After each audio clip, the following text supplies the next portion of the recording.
Thank you for joining us today. We appreciate the fact that you're spending your lunch break with us, and we have something very special lined up for today.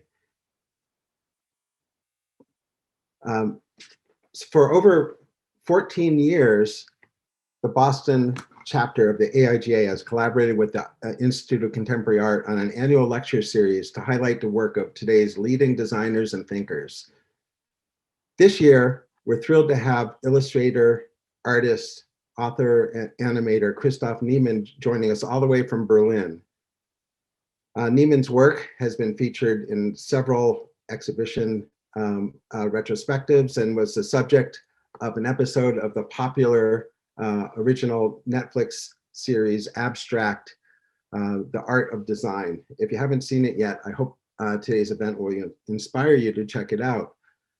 Christoph's work also appears regularly on the covers of the New Yorker, National Geographic, the New York Times Magazine, and he is author of numerous books, including Sunday Sketching, Words, Souvenir, Hopes and Dreams, and a just released Pianoforte. Also joining us today to participate in a conversation with Christoph is Boston's own Michael Hendrix, partner and the global design director for the interdisciplinary design firm IDEO. A graphic designer, entrepreneur, lecturer, and musician, his new book, 2 Beats Ahead, which I have a copy of right here, explores what musical minds teach us about innovation. And I must say, I really highly recommend the book. I've had it now for about a week or so and enjoying it very much. So really, without further delay, let's go ahead and welcome Christoph and Michael to your screen. Thank you. Thanks, Cliff. Hi, Christoph. Hi, Michael. Good to see you. You too. I love being able to see into your studio. If we had done this in person, we wouldn't get that treat. That's true. That's true. Yeah. And I actually sometimes use the easel. It's not just a prop. Well, this whole new way of interacting and working was a surprise to all of us. I think if we go back a year or so, we wouldn't have imagined that this would have been the norm, nor would we have chosen it, I don't believe. Yeah.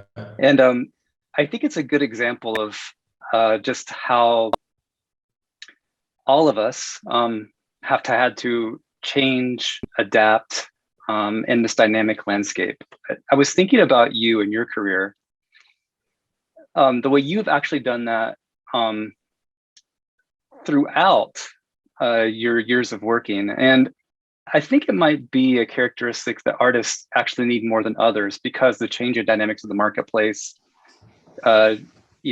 interest in trends, etc. So I was curious if you'd be willing to at least begin by walking us through some of those maybe milestones in your career where you had to change, or moments where you felt like adaptation helped move you forward in some way. Yeah. I mean, what's really funny is, like, with the studio in the background, this is the one constant, the drawing table. Like, this has been completely unchanged since I was 13. But as far as everything else goes, it really has been upside down. So I've been putting together a couple of slides.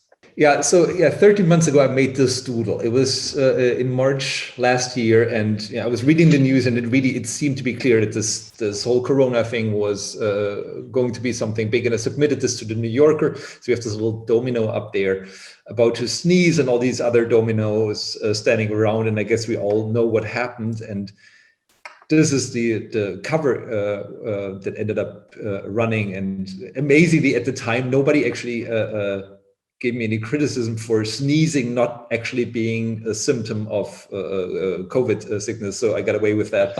And it's just amazing looking back at it. It really was an abstract idea at the point. It was like all the scientists said, this is going to be big, but of course it felt so completely unreal.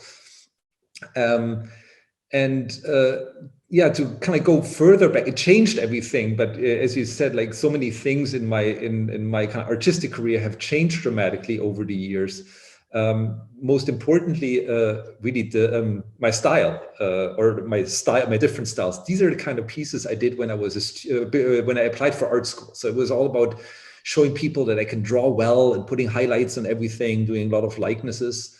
And this is the kind of work I did after I left art school, or one of the different pieces. So definitely a change in style. The biggest change was not so much that I felt, oh, I don't want to draw realistically anymore, but really to choose my style to support an idea. And it was all about what can I convey to a reader rather than what can I do to show off my artistic abilities.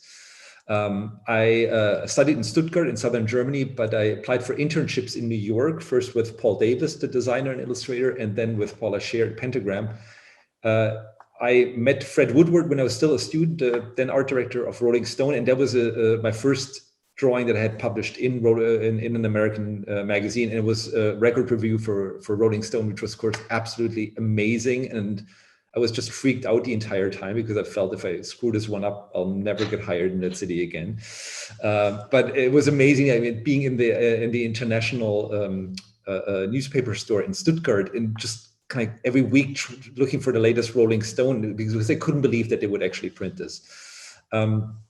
I moved there right after graduation, and my whole plan was to do editorial illustration because I thought it was the most interesting field. It was all about ideas, the topics of kind of politics, economics. That was all the things that interested me. And what I was really excited about was that I pretty quickly found art directors who trusted me to come up with ideas and not to hire me for a specific style, and to be flexible with how I would execute things. I would go from like a pretty straightforward comic style to really design solutions. In this case, really doing something typographic, and the idea was always to make it as minimal as possible. But not because I like simplicity, but because I just felt, especially for newspapers, you want something quick. It's almost like the equivalent of a headline, something that draws you in, but then that hopefully something that has more layers. And my work day back then was all about deadlines. It was, even though the deadline just stopped, okay.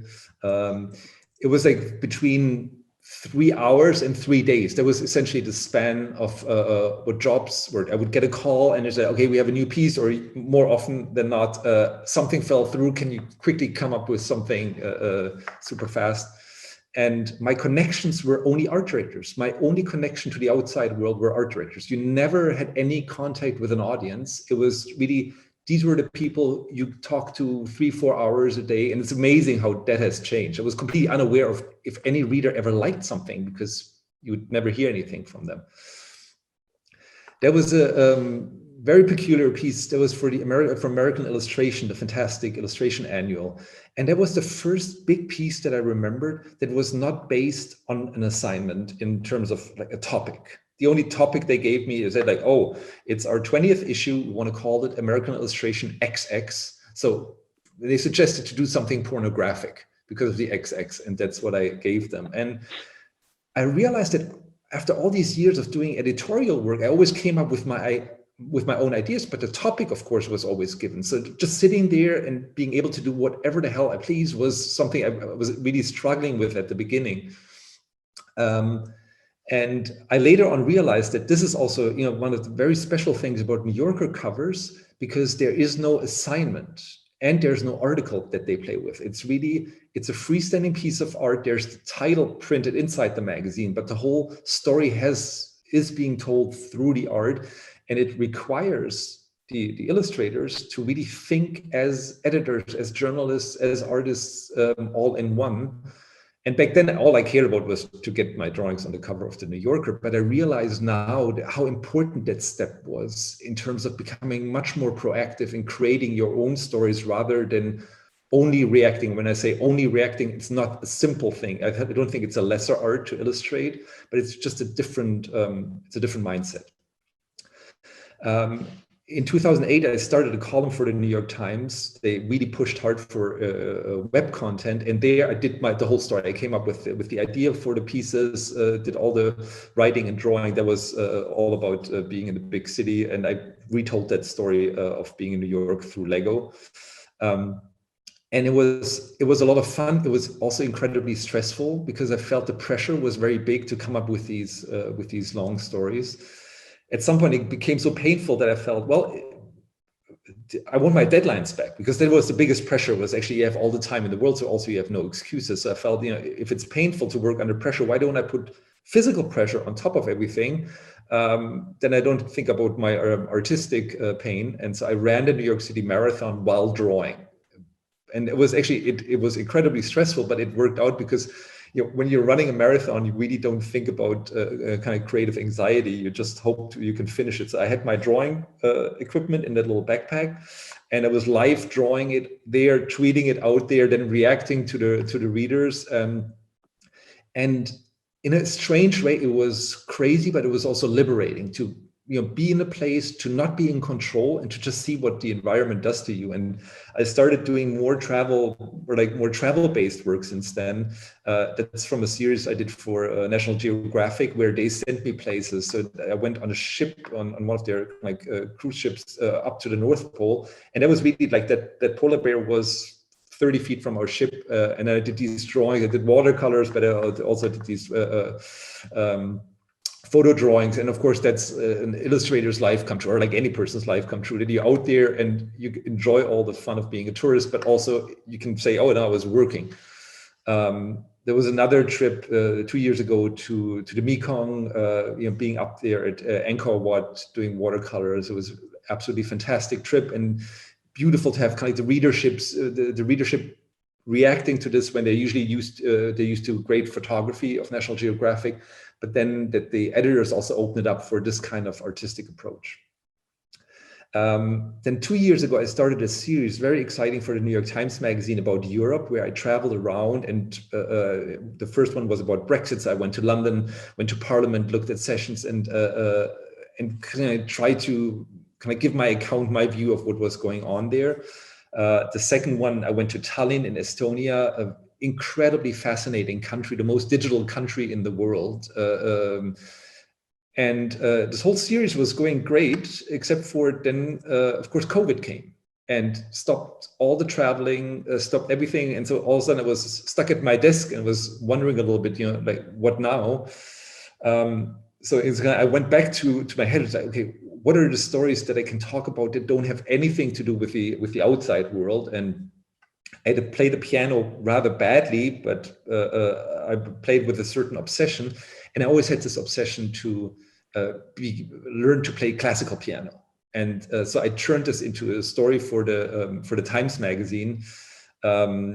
Like the realizing as a grown-up how little control you have over your hands. Like it's a very, very humbling experience. You're probably too much of a musician to still appreciate how hard this all is. This is really what it feels like. And I also turned the story then into a book, and that was one thing I really focused a lot on in this last year, to kind of take my own things, publish them, and see them out there. It's like kind of products are also books are a great way to communicate with the outside world. I continued doing my Sunday sketching series, where I take an object and then draw around them. That's always it's kind of great fodder for Instagram. That was something I did last week. And then I did what probably all of us did. I did walks. It's the traveling of 2020 and 2021 is just walking. There's not a piece of sidewalk around my house that I haven't walked through kind of 100 times. And so I started doing watercolors, just of being in Berlin, these different sites. And it was amazing that after a while, you actually start to see your own city in a different light. If you just spend enough time. I was in the Botanical Garden in the south of Berlin, beautiful, beautiful place. There was in the winter at another park where I usually go running, and it felt good, or I don't even know if it felt good. It was just the only thing I could do to kind of take what was happening around me and filter that through drawings. I took on some assignments, and of course, every assignment, even if it's not about COVID, it became about COVID. There was a fantastic piece in the New Yorker about night trains. And of course, all I thought about while I was doing it is how much I miss being on trains, just traveling places. I have especially soft spot for public transportation. And so this is an animation I did for this piece. And it's this idea of just being there, not even caring where you go, just being out there in a different place. And this is definitely the first thing I'm going to do once the world opens back up, is just like being out there, going places. And then in December, I just felt I want to do another big project, but I did something about piano. I don't have that many hobbies. So the only thing I could really do in Berlin was go to the zoo. That was the only place that was open. There's no theaters, no restaurants, no nothing. So I went to the zoo, and I don't even have that much connection to zoos, except for I went there as a kid. So I went there and I started drawing, and then I also started doing lino cuts, which I hadn't been doing since probably 6th grade or so. And it was a huge mess, but it felt good to also have something physical, because my whole life is Netflix and Twitter and Instagram, everything's digital, and to have something really physical that I could work against was a great experience. And then so I started doing these lino cuts and drawings, and it's also I turned this into a book that should be out now any week. And of course there was this thing again, COVID, where I felt, it's creatures sitting in cages separated from each other. But it was, after a day, I felt, okay, this is a perfect metaphor. But then I thought, this is too on the nose. This is actually, this is so silly to turn this into a COVID thing. I'm just going to draw the thing. And it was so liberating to just say, I'm going to go out there, I'm going to look at the animals and the cages and the trees, and I'm just going to draw them. And it means nothing. It just means that I went there and I filter it through my mind, and then viewers can think of it whatever they want.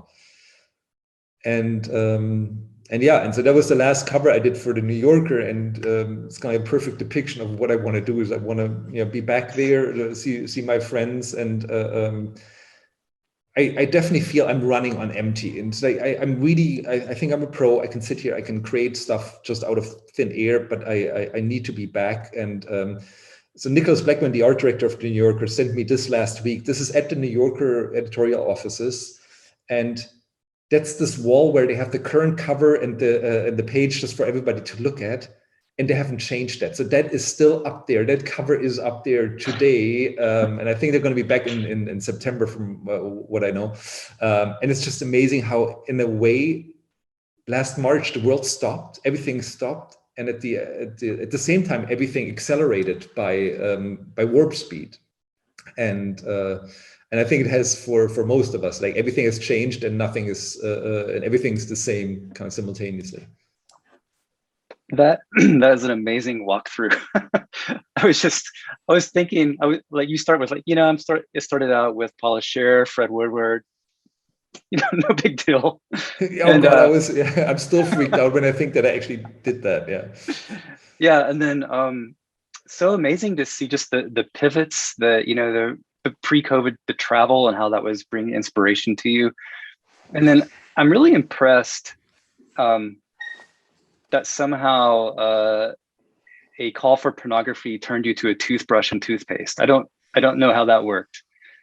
But it does lead me into some questions I have, which is really about how you've stayed inspired. Even you said it yourself. You feel like you're running on empty now, running on fumes. You've been exhausting all the inspiration inputs that keep you driving, and especially you could see that in the travel and the way you were starting to interact with the environment. I was showing some of your work to one of my daughters last night, and she said, well, he should also just start doing sculpture, because you have so much interaction with the built environment. And yet you say all those things, and yet you've done 2 books in the last year, kept up your column, and kept fueling yourself through your local environment. So I'd love to get into your head, if I could, and we'll see how this goes. But like how do you prepare your mind to be inspired, or how do you listen to your environment or observe your environment so that you see possibility in it? You can see, some of us see a bunch of bananas and we're like, oh, I better eat those because they're going to go bad by tomorrow. You look at a bunch of bananas and go, oh, that's the back of a horse. No, I don't. In fact, I really don't. Like, I never, that's the thing. I never walk around and see something and go, oh, that looks like, or so. And I think this is and it took me a long time to also allow that for myself. And I think that this is one of the great misconceptions we non-designers have about design, is that we confuse the reception of art with the creation of art. And there's, like the big thing that is always the aha moment. And we know that this is what inspires us. We listen to music, we look at art, we read a book, and we have this, like all the lights go off and we say, oh, now I understand the world better than before. And then when we sit down and we create it, we wait for that thing. And of course, it never comes, because the creation is just a lot of small steps. And each step in itself is rather unspectacular. There's just like, well, it doesn't look good like that. I'm going to turn it around. It's yellow. I'm going to make it red. Oh, no, it might be better. Oh, no, I have to make it green nonetheless. And so if people will say, oh, can I watch your drawing? It's like, it's just me looking at my desk and then moving things around. And this is about the creation of the aha moment. Mm-hmm. But I never feel like, oh, now it's happening. At some point you feel, oh, it's coming together, and then you redo it again to make it look like you actually came up with it in 30 seconds. And the funny thing is, and this is like, for me, it was really a very painful experience also over the years, that at some point you still think you should have this moment of inspiration, and you feel you're doing it wrong. And that also, that when you look at a finalized piece in your portfolio, it has the logo of the magazine on it or something. It has this authority. And then you sit there and you have to do something else. And you feel like, oh God, I did this thing. And people expect something like that from me. And I'm just sitting, and how can I possibly live up to this thing? And that, of course, it's only the process, and that it's all about starting, because, there's never the fear of the empty page. It's because the empty page, I just start putting something on it, and sometimes it works or it doesn't. And that's why I also think that in the process, it's not about kind of doing research. I have to work with what I have. It's that my mind, I run through, I look at something just for hours and hours, and I run through every image in my head to kind of, I look at this and go like, okay, does it look like that? If I turn it like this, if I change my light, and to kind of go back to the whole kind of running on fumes thing. This process works. I've done it long enough. I trust it more. I can do it even with more joy than I was able a few years ago. The problem is just there needs to be an underlying wealth of visual vocabulary, of emotional things, something that you draw something and you feel, oh, what should I do with it next? Where does the story want to go? And you need your emotional intelligence, you need your knowledge of culture, you need the empathy. This is a huge thing, the empathy for the reader. Like, I created tension. Where does it want to go? Not because I invent a story, I know where it's going, but as a reader, what would you expect? How can you mess with this expectation? If I don't see people, how can I continue to grow my empathy? How can I have new visual vocabulary? Like, what does real conversations feel like? And I feel it's this nourishing layer that's missing, not the stuff that happens at the desk. That part is fine, but I feel I need more raw material to work with. I totally relate to that. At IDEO, we have a phrase, build to think. And what that basically means is just get started, start using your hands, your senses to understand. And as you understand with your senses, your rational mind will start to make sense out of something there. Mm-hmm. That's really the argument for prototyping fast and early, is that you can just get something out, you can respond to it again, other people can respond to it. And through the process of iteration, something that doesn't work will then reveal itself to move you in a new direction, and you take that and you just kind of go and go. And it sounds very familiar the way you're talking about absolutely. that. And it's really, I don't think you can just mess your way to a good idea. It's like, it is about, kind of craft and hard thinking. And sometimes, yes, there need to be, but it's really a mix of going back and forth between these two worlds.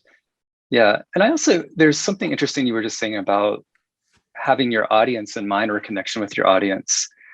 And I don't know, maybe I don't know if this is unique or not, but as an artist, I think I wonder, do you care about what I care about? Because I think a lot of what motivates us is being able to connect with other people. We have an observation about the world that we want to share. And we hope that it connects with other people and opens up the conversation about our humanity, our experiences. But there is sort of a vacuum in this digital world that we're living in right now, where we're not getting as much of that. Is that what you mean by nourishment? Well, there's two things in general. I feel with my work, if the audience doesn't laugh, it's not funny. If I think it's the most hilarious thing, but people don't get it, then I do certain things for my own entertainment, but that has nothing to do with my work. I found that with something like the recent zoo book, I don't draw and go, oh, will people like the way I drew this panda? Because I know this doesn't work. So I found that tapping into what I care about that has opened other doors. And if somebody says, I just don't care about these drawings, I don't, then that's fine. There's nothing to discuss. Whereas when I do something editorial, my goal is for like 95% of the reader to get it. This is all about the audience. But I definitely feel that for an exciting story, it's the excitement of reading it, not of writing it, that nobody cared about that. And for that, it's all about the empathy. And I think you're totally right. It's just like you miss, this is something we don't have right now. And I think even if it's one way, any kind of art you create is a conversation. The reader is so important in making the story come to life.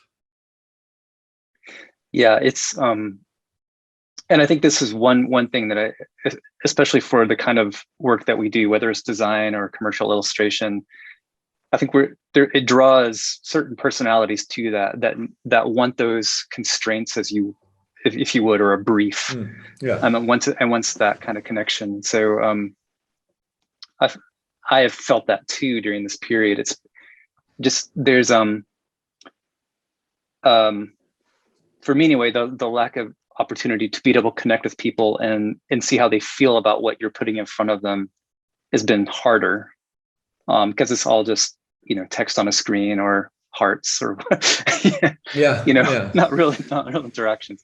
I was curious if just as we're talking about iteration, if you had any quick stories about a project that maybe that's something you've showed already, that just it's, so you could walk us through, like, how did you get from an initial curiosity or observation to the finished piece? Yeah, let me see. I have one little thing here. So for a while I was doing this whole Sunday sketching series pretty religiously. I felt every Sunday I'm going to do something that involves a project or a scene that I draw around with. And that one weekend I was flying back from Italy with my kids, and I felt, okay, now I have 2 hours in the airplane. I have to just come up with something. And I actually believe in just getting something out there. I find it very liberating, even if it's a half-baked idea. Once you have something out there, you can either work with that, or it takes the pressure off, and then you can say, maybe I can come up with something better.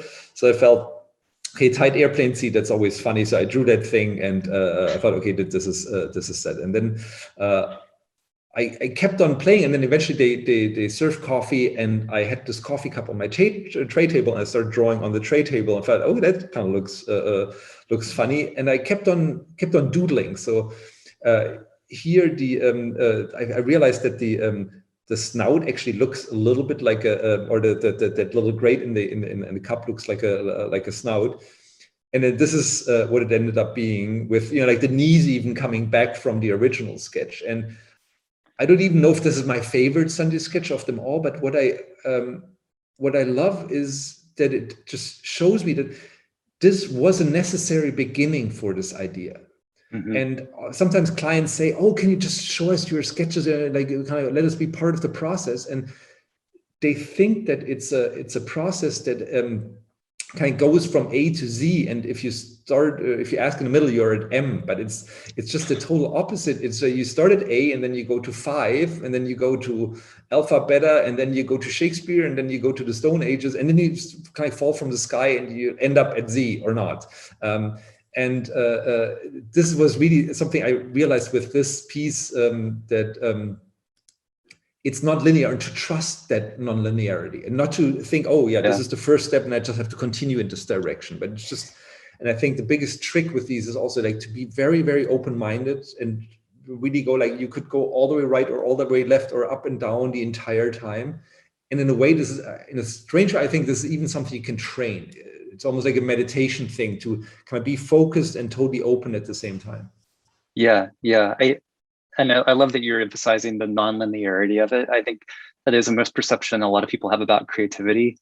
And it can even be, there's even, coming from my world, I've seen something like design thinking being misunderstood as like, step 1, step 2, step 3 for innovation, and it's never that. I mean, those are, milestones to help people understand how to communicate in different points in that relationship. But you're right. It's more of a matter of pattern recognition and association, and it comes from it defies time too. You might be tying something from 10 years ago to something you just experienced. And that results in whatever this new creation is that you make.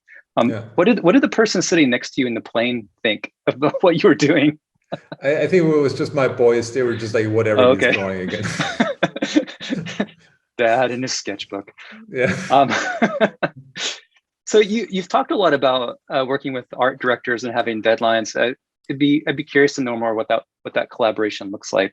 Like, how do they set their expectations with you? How does that process work? I mean, initially it was this idea of you're the illustrator, and the art directors, of course, they're God. They call you and they bless you with an assignment, and you are thankful and excited if they pick you. It was like in one of the a Toy Story where pick me.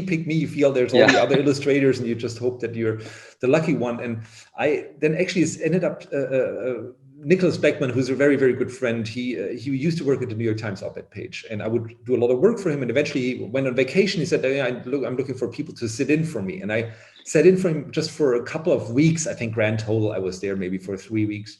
I learned so much in these 3 weeks, as in probably 2 years of art school, because from my perspective, as an illustrator, usually at the end of the food chain, you just think they sit there, they picked you, and now they want fireworks, brilliance, conceptual beauty, something that ends up in an annual. When you sit there as an art director, I felt at 5 o'clock, they're going to close the page, or at 5:30. I cannot, under any circumstances, have an empty page, and I cannot have a drawing that will get kind of crazy angry letters from the editor, or have the editors be pissed off for some reason. And there's one person who can keep me from experiencing this disaster, and that's the illustrator I just hired. So instead of being this demigod, you feel like the art director, you're between the rock and the hard place, which is the editors and time and the illustrator coming up with something. So I realized what I want from an illustrator is something decent, or even something unembarrassing, and ideally 2 options of something unembarrassing way ahead of the deadline that keeps everybody at peace. And then if 1 in 20 drawings that I assign is beautiful and amazing and makes it into an annual, then I'm still a fantastic art director. And at the end of the year, I probably assign 30 great pieces. But this is not on the mind of an art director, or like was not on the mind of me. I just felt I don't want to lose my job at the end of the day. And the biggest takeaway was really realizing how getting a job is trust. It's not an expectation of artistic grandeur. It's really, I trust you with my sanity here. Please, can I make my life easy? And then if on top of it, it's also clever and beautifully drawn, it's a perk, but that's not the foundation of an assignment. And I didn't, I work as hard with my drawings after that experience. But for example, sometimes before that, I would hold back sketches because I felt, oh, if I send it in too early, only after a day, they think I didn't work hard enough. And I realized nobody cares about that. If the drawing is nice, send it in. The art directors will love you for every minute more they have for planning. Oh, I love hearing that. And what a cool experience to be able to sit on both sides of the table and understand those dynamics. But also, like, probably even more importantly, I'm just such a fan, and I love this whole newspaper world. And then being able to take the layouts, and was in the Old Times building on 43rd Street, and then walking by the desks and the offices of the op-ed columnists, and then and having this whole excitement of like you see the people run around, you see the printed paper everywhere. It was such a contrast to kind of sitting at your desk and really experiencing that. That was the greatest kick of it all. That sounds amazing.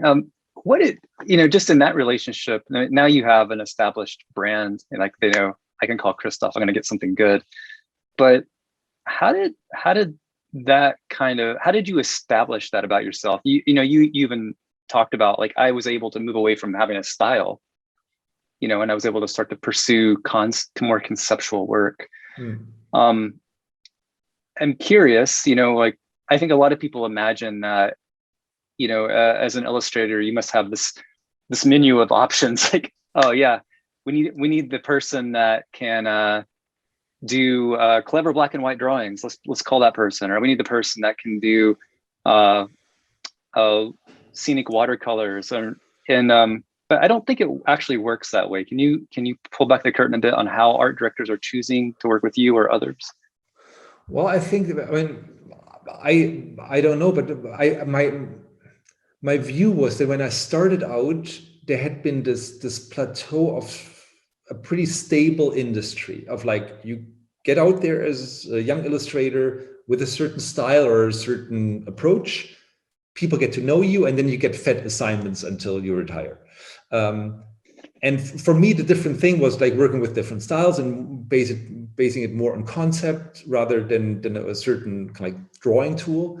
But still, that's what it felt like. And it was clear that after a while, art directors know you, art directors talk amongst each other. Then eventually you have a reputation for kind of doing something really amazing or doing it quick. I felt that a lot of my assignments were, as I mentioned earlier, was just something went wrong. We need it fixed in 6 hours. Who can we call? Who can kind of fill a page with stuff? And then you're the person for that. But to kind of call it bluntly in business terms, it's a B2B industry.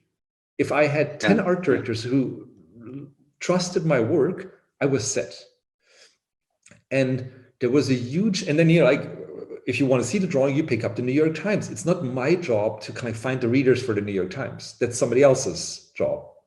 There was a moment when I did my column, and the column got great play on the homepage, so it was really kind of rather prominently displayed. But sometimes, I was like on the opinion page, but if there was a big news event, then of course it would get pushed. So the 6 hours on the homepage were gone, and nobody saw my drawing. And I was like, what the hell? I did the drawing, I put in months of work, and now it just virtually disappeared.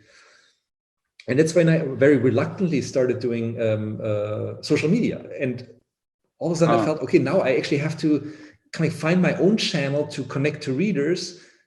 Later on, I realized that it's actually fun to connect to readers. You get something back. You actually realize, my biggest realization is that readers are so much smarter than editors would always think. That they get super subtle metaphors, subtle storylines that actually push this much harder. And what's different now is that, as an illustrator, I know that art directors, and especially clients, they look at how many followers you have. They see, they feel, oh, if that person has a lot of people who like their art, that probably means that the art is being appreciated by readers. And it was something that, of course, didn't exist when I started out. It was like just a portfolio. So in a way, I feel that this has completely changed, that instead of just dealing with art directors, now you must have a connection to an audience. And this is like, again, it's great, but also I think it's not an option. I think you just have to have this connection. How do you feel like you've obviously been able to build on that and started to move into self-publishing? Like we mentioned, a couple of books. You have Zoo coming up. You have Pianoforte. I'm just curious, how has it affected your own mental model of working? You know, in some ways you were working on assignment for art directors. Who are you working for on assignment now? Is it for yourself? Is it for the audience? How do you bring those ideas together? Well, in a strange way, I feel it's much more eye-level discussion now. This like hierarchy of here's the platform, you know, the newspaper and the editor and the art director and the illustrator. This has completely changed. And in a strange way, I think it also has, you know, business, not in the sense of money.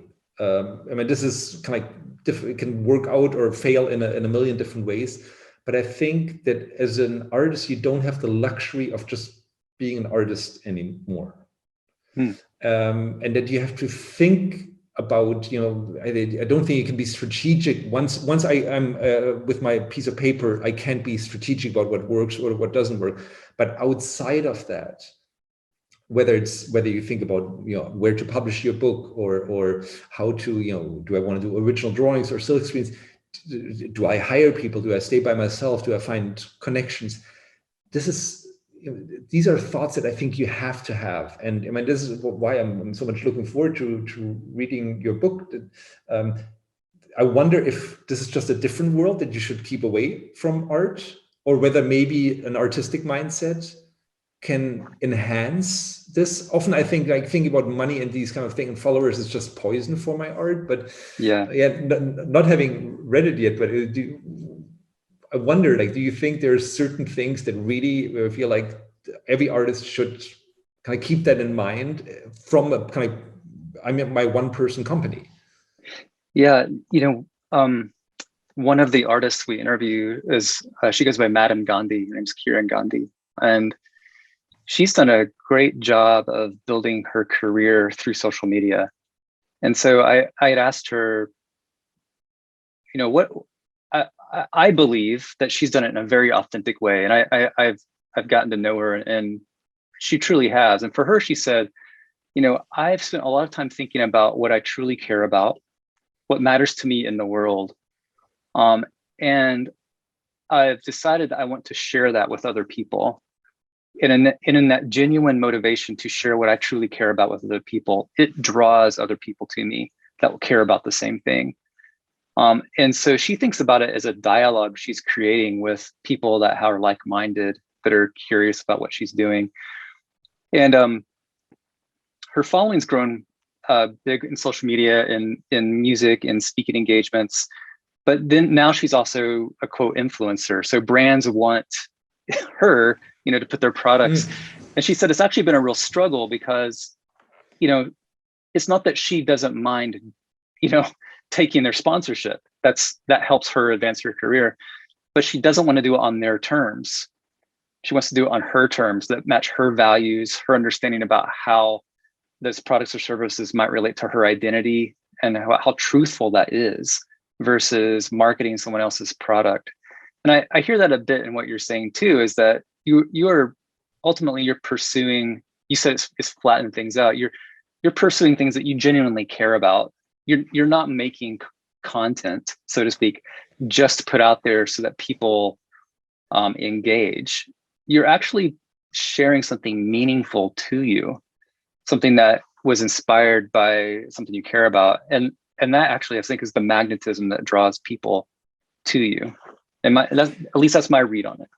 Yeah, no, this is of course what I try to do, but of course it becomes, I mean, and I'm totally honest about it, at some point it becomes pressure, where you feel, okay, you've done a certain thing. I mean, as artists, I think we can't repeat ourselves. So just kind of doing the same thing over and over is tricky. I also feel there's a certain kind of like social media high fructose corn syrup that you can throw out there that might kind of generate likes, but where you feel it's a shallow like, or it's because it's just fitting too much into the algorithm.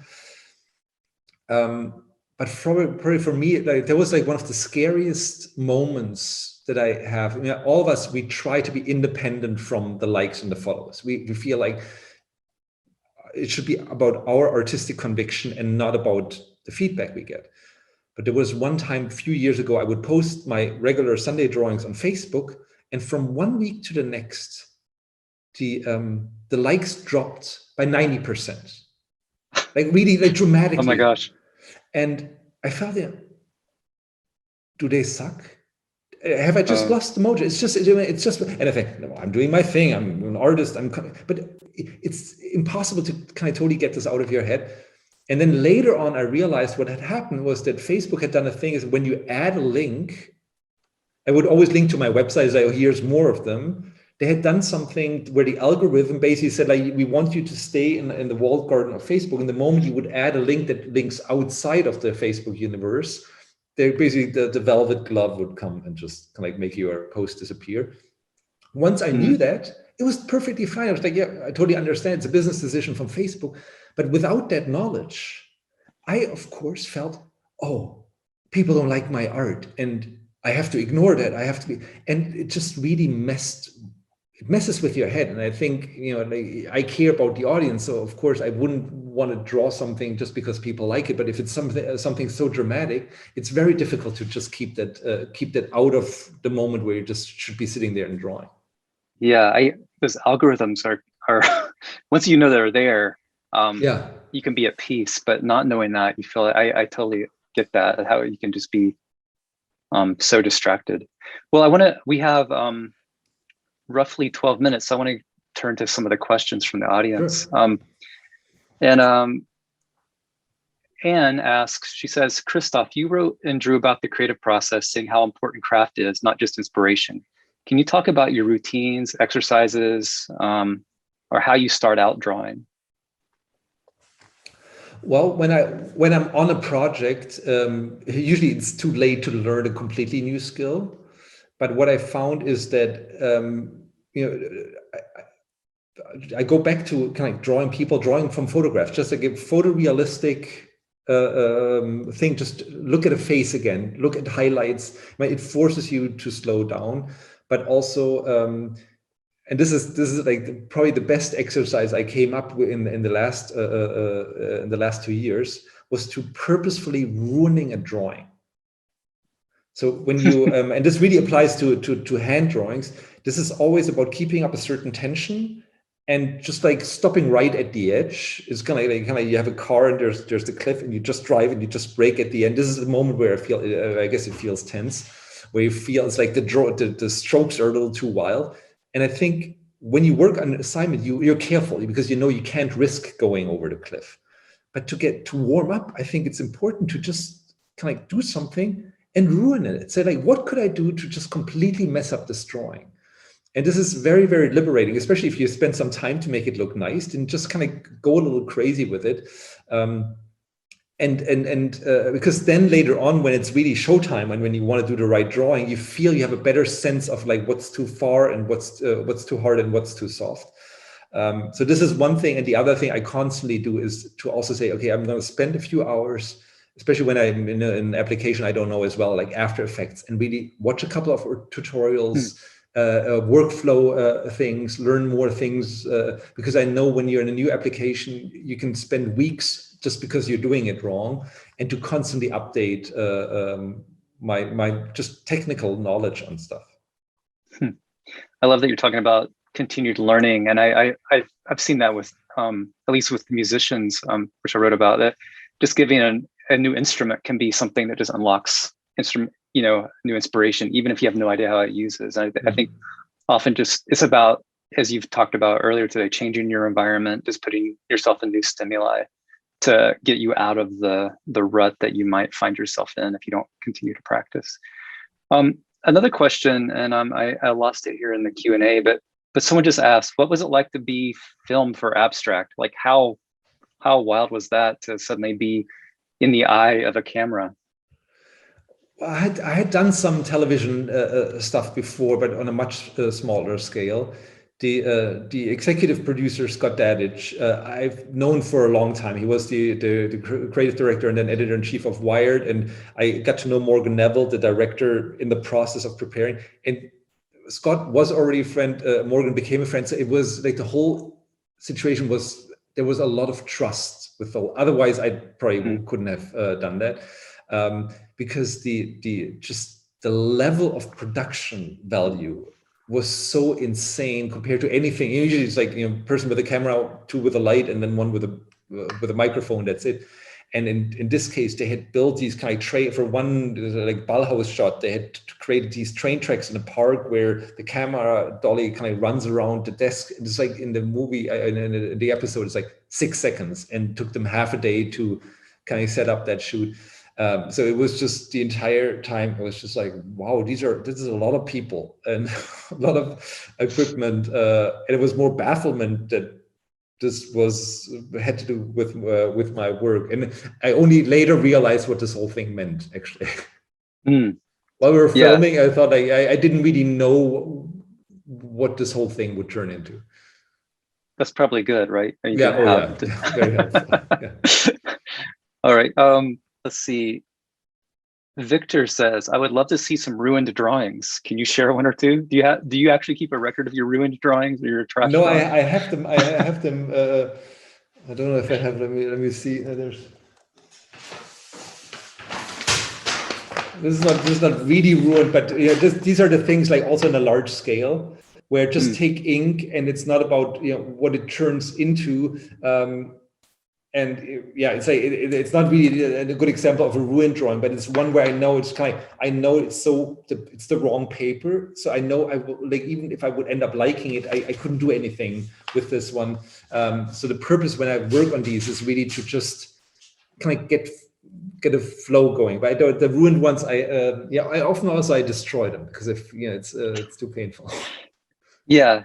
But they're, as you were saying earlier, they're gateways to something else. Like if you had not done them, you wouldn't have done the next thing you've done. Yeah. It seems like there's a lot of students, and some of the questions are pretty consistent. Like, how do I get started doing what you do? Do you have any advice on anyone that aspires to be an illustrator or an animator? Well, I think the first thing, it's the work. It's the work to putting in a good portfolio. That is this work ethic, I think, is the most important thing. There is, I think, showing that you can, going back to what I said earlier about art directors, people will trust you. So they need to know that you can pull off that thing that you promised in your portfolio under pressure with constraints. And I think one interesting thing to talk about, to think about, is like not to put a lucky shot in your portfolio. Sometimes with likenesses, sometimes you have this one George Clooney likeness and it's perfect. If you put this in your portfolio, people will call you and say, we want a Brad Pitt or a Michelle Obama or Donald Trump as good, as fluid as this one drawing. So all of a sudden you think, oh, no, that was just a lucky moment. So the portfolio, I think, is something that you need to be able to pull off on command. And what I think is more important than eventually you get your first job. If you work a lot, I think you will get your first job. What's more important, I think, is to do what happens when you have that first job. To have your craft so much under control that you can be flexible, that you can do changes, that you can do variations. Because it's the second call. Man, even in the time of social media, it's about relationship to art directors. So when you're good to work with, when you're a pro, and it's amazing, like most people out there, there's a lot of artistic geniuses, but all the successful illustrators I know, they're incredible professionals.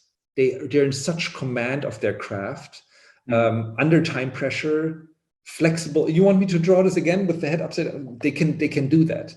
And I think that's very important, to not think about how do I get the job, but how do I perform under this job so I get called again and again and again, because that's your career as an illustrator, is not getting one job and kind of, it's not a question of luck, it's the persistency.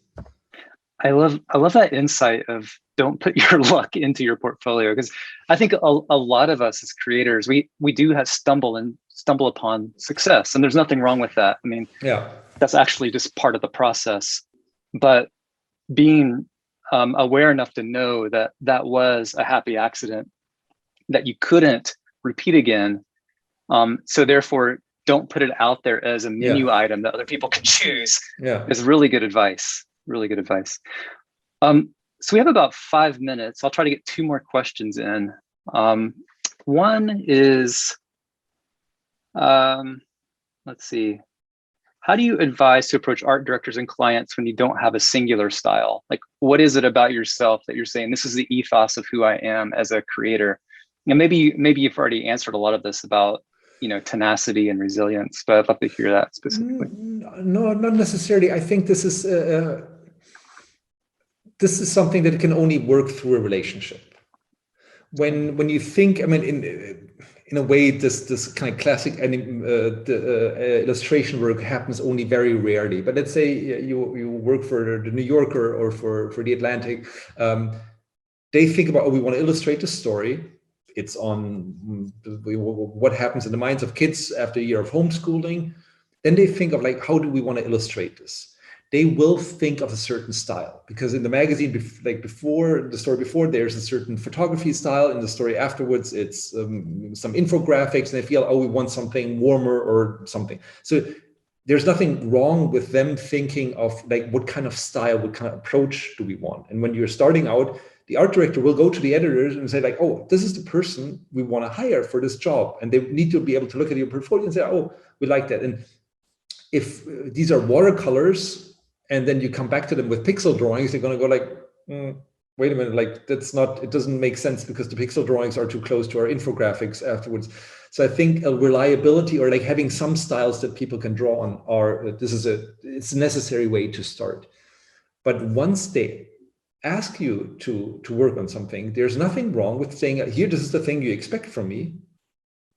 Here's another thing I do. Or as you show your portfolio, or when the art directors will realize, oh, he or she is really in command of what they're doing. They follow you on Instagram. They see, oh, they're also doing another interesting thing. They might hire you for that. At one point, they start trusting you to say, you know what, we have this story. We actually don't know how to solve it. It's open. There's like just a lot of text. We need can you surprise us, do something. But I think it's all but impossible that they will call you right out of art school and say, surprise us. This happens after a number of successful jobs where then they say, look, we trust your input into this whole thing because we've seen you you grasp what it takes to kind of work in an editorial environment. And then you can say like, what if we did something super abstract or a mix of like a collage, something they might not have seen from you before. But that's the beautiful thing now, of course, with social media, that use your Instagram channel and experiment with it. And even though likes and follows are not, it doesn't mean it's great, but at least you can get some reaction of, if you enjoy showing it, if you feel there's something happening there or not, and then you might get a reaction or not. So I think that actually has become easier to be more experimental and show more work. Excellent. All right, so we're out of time. I'm going to ask you this last question. You can answer it in one word or 2 words. What is, we've talked about the disruption to your creative process, to all of our lives during COVID. What is something you'll take forward with you if there's in a return back to normal, something you've learned during this time that you're going to take forward with you? And maybe it makes a sentence, not just a word.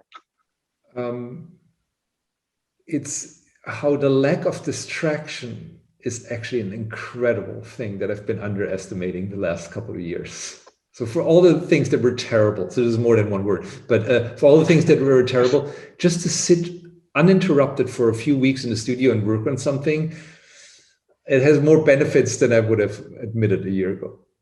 Wonderful. Thank you, Christoph. Thank you so much. So fun. Well, thank you both. Michael, you were great in your role here. We could have had a whole presentation about you and your work as well, but this is a really fantastic conversation.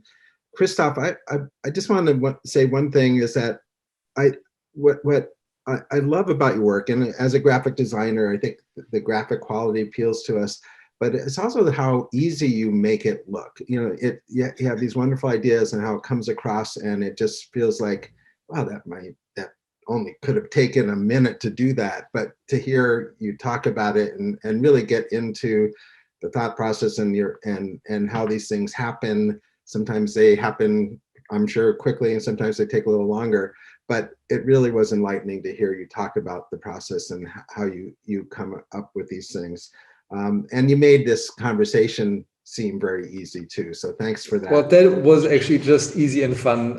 Thanks to you, thanks to Michael, and just a quick shout out to the whole team who put this thing together. It's really been a fantastic experience. And I know there were a lot of questions that couldn't be answered, but thank you for listening, and stay tuned for more things coming from both the ICA and the AIGA. Thanks again, Christoph and Michael. It's been great. Thank you. Thank you.